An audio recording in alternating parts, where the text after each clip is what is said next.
Hello, I'm Mark Baer. You're watching the YourTown television program. It's my pleasure to present Eduardo Fujii, a photographer and my friend, and Eduardo does great work. So before we dive into the photography, let's go a little background about you. Who are you and how did you get here? Okay, so I did go to an engineering school, and I was born in Brazil. And I did go to engineering school in Brazil, like 5 years of engineering school. And after a while, I'm sorry, I got tired of what I was doing, and I thought, oh, it's time for me to go and try to get a master's degree. So I came to the US to get a master's degree, and the idea was for me to be here for 2 years and then go back.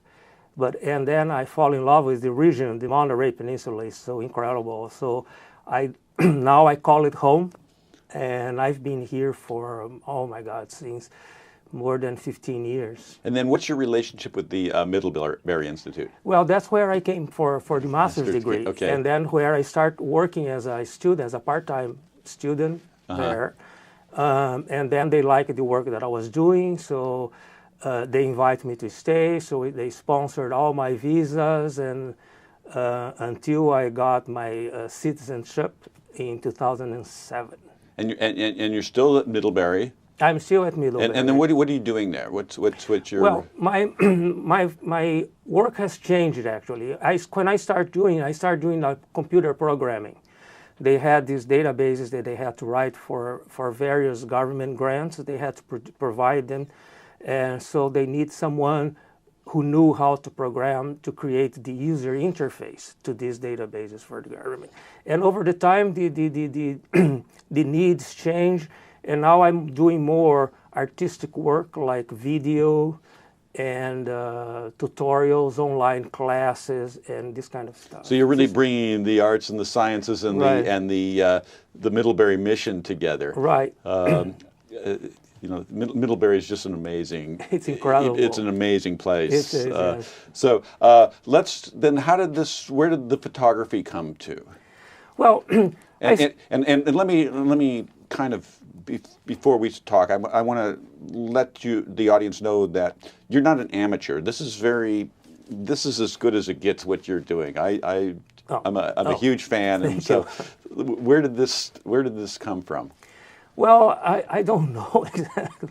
It comes from I don't know, from inside or from outside. I don't know. It's kind. I started late actually in photography. I have always been involved with art since when I was very little. I started taking piano, classical music, and painting. I even sold paintings to help me support my studies. So I have always involved in art. And when I came to the U.S., I put everything on the back burner because dealing with new language, new culture, new school. So it's kind of hard for me. And then later I decided it's time for me to go back, and I cannot live without art, so I need to go back. So that's when I decided to get a camera and start. And then you dedicated yourself to fine art photography. Fine art photography. That's which is a specific category. It is. Now you're playing with topography. So let's before we go on, Alex, let's look at a little work and let's go through what we're looking at here. So describe what we're seeing. Well, this is a series of photographic art or typography art that I create based on a photograph of dancers in rehearsal. So I used a very low shutter speed to blur the image and to create this painterly look. Yeah. And then on top of the photograph, I laid out type in a kind of an artistic way, changing fonts and changing colors. And I've done this all on the computer. Wow, this is beautiful. Yeah, this is the same thing. The original image is a ballerina and just to type art on top of it. This is the same. Yeah. So and then you're doing the typography right on top. Right on top, look yes. Look at these. Wow. Yeah. So you studied calligraphy. Wow, look at this. This is just beautiful. And so this is all part of that same series. It is part of the same series as. Let's talk about calligraphy, and you use the oblique pen, and explain what you're doing there. Well, yeah, there was an interest. It started at the end of last year, and I cannot explain why. I just got so interested in calligraphy that I had to take lessons in it. And I did take lessons, and I started learning how to write with this oblique pen, and using deep nibs, and I had to relearn how to write, because you have to write with no pressure on your hands, so that you can achieve those hairline strokes that it requires for calligraphy. And I actually enjoy this particular script, which is the Spencerian script, and this is something that they use in the late 1800s, and I really love it. And so and that's why the idea was to incorporate calligraphy with my photography, and I didn't know exactly how, and I still don't know how to incorporate. Well, you've always, if I was to describe your work, I would say that it's particularly painterly. That's what stands out, is that the photography just happens to be one of the vehicles that you're using. Right. You know, it's not being a photographer isn't an end in itself. Being an artist is the end in itself. Exactly. And creating pieces of art is the end in itself. That you use photography as a vessel. That just happens to be that's part of your equipment, right? Part of your vocabulary, right? Yeah, that explains very well. I usually call myself an artist with a camera. Okay, that's yeah, and that's a distinguishing. And we were talking about before we went on. There's an amazing amount of talented photographers in this region. Oh yeah, we're in a historic region for that. Yeah. But what is it that magic that when you look through 100 photographs that you stop and that photographer catches your eye, and what is that little difference? I mean, that fascinates me. Yeah, I think it is intrigue and mystery. That's what I like, and this is the style that I think that I like to have on my own work, to make it mysterious, to make it intriguing, to make it more interesting, and to make it engaging. Let the users engage and participate. Instead of me showing this is a photo of this, and then they say, "Oh, okay, I see it is," and then go on to the next one. I want them to engage with the photography. So I don't give everything. I just leave part of it for them to fill in their own, fill in the blanks, and connect the dots, and create their own scenarios, their own stories, and hopefully enjoy more viewing my work. I also get the sense in your work that you don't want to know quite where it's going. Right. That you want to make sure that there's surprise. No surprise for the artist, no surprise for the viewer. Right. And I always sense that. Let's look at this older series. This is a series of panels of car parts. I photographed at the Pebble Beach Tour, the Concours d'Elegance. Yeah, those beautiful, beautiful, beautiful antique cars. And I photographed part of it, and then I arranged them in such a form to create another image. So it's an image on top of another image. And the idea then later that I had was to split these panels and let the viewers manipulate them. So there's let's see another. Yeah, there's a physical way for them to engage, and it's a physical interaction with the work. So I'm seeing here 4 panels. Yeah. And it will change as you. Yeah, if you just rotate one of them, you get a completely different image, right? And wow, then look at this. yeah, and if you grab the two at the top and you put next to the previous one at the bottom, you get a completely different image. So it's like a puzzle. It's like Yeah. a That creates. Look at this. This is just beautiful. yeah. So did you have any idea when you Yeah. went in quite what you were doing? Yes. So you had a full idea when you went there. Well, not complete.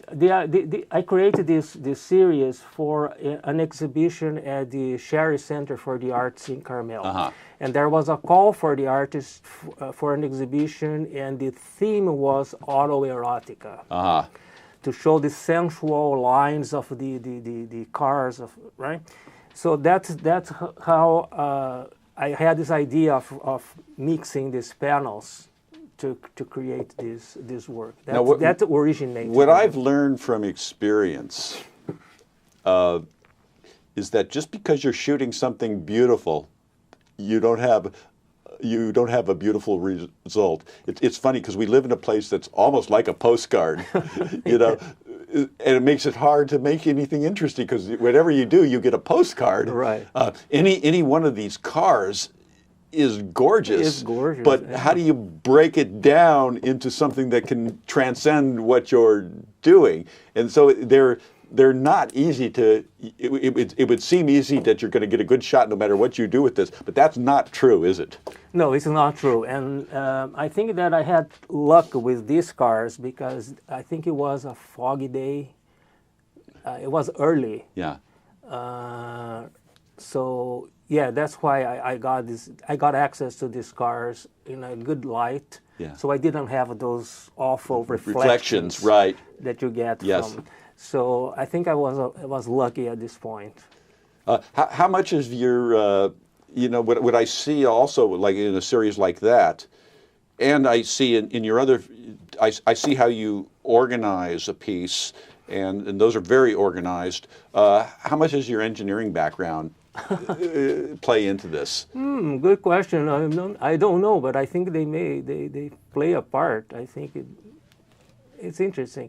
The panel series, the autoerotica series, I think calls for my engineering because I like these lines and shapes, very geometric. Each one is very geometric, right? Right. So if you just focus your attention on just one panel, you see that there's these lines, there's shapes, there's circles. It's just so beautiful. And the car just appears. I'm looking at almost like a tree or a mask or a face. You know, I'd even known before looking at these again what they were, and I totally forgotten. I'm thinking that there's some kind of interesting timepieces.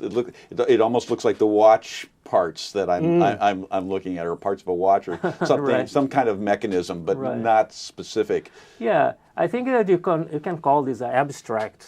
Yeah, because they're not supposed to mean anything. They No, are mean for you to look at it and then make your own story. Right. But it's like I say, 1 million people can shoot those cars, but it's really hard to get a piece of art. The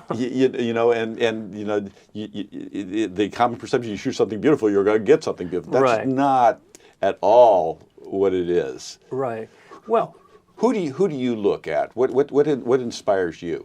Well, I'm always looking at the painters mostly, but also photographers. And for example, I have a series of floral portraits, for example, that I really got inspiration from Brigitte Kernohan, for example, Huntington Witherell. It's a great photographer here. Georgia O'Keeffe.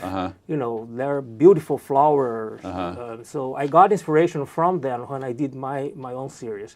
And when I do this kind of thing, Huntington actually has a pretty good series on antique cars. He also likes to go to the Pebble Beach Concours d'Elegance and photograph cars. So we have that in common. And so I look at other photographers. I even have boards on Pinterest. That it's very easy.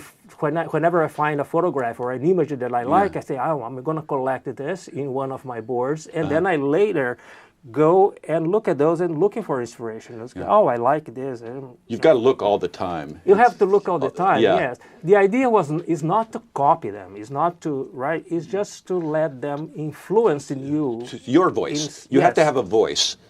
You know, if you don't have a voice, then you're Right. you're something else. Exactly. It's not art if it doesn't have a unique voice. Right. And that's the essence of what this is.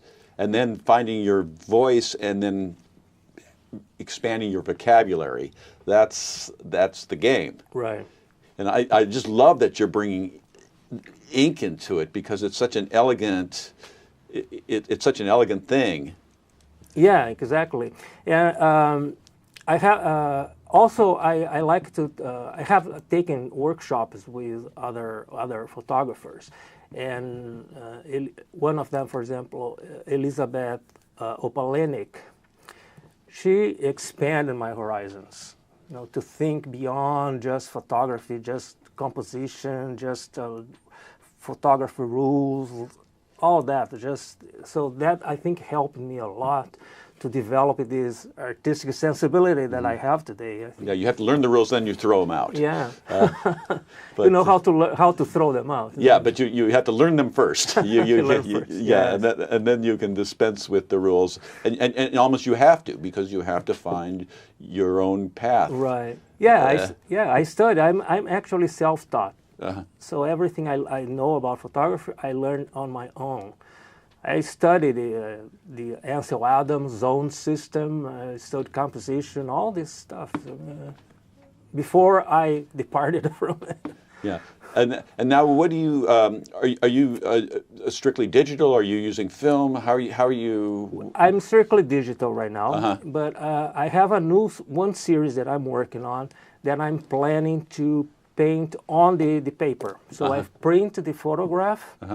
Which is already painterly, Yeah. and then Now you're gonna start painting on it. complete by painting on the photograph. Wow. So anyway, this is a pleasure. Our time has leaped by. How do they find you? Well, I'm all over the place. I have a website. Okay, and let's talk. What is that website? The website is EduardoFujii.photography. Yes. Okay, and that's with two I's, a J Two and two I's. I's. Okay, anyway, a pleasure, man. Okay, thank you very much. I'm Mark Baer. You're watching YourTown TV. Eduardo Fujii. Check out his work, it's beautiful, and we'll be back.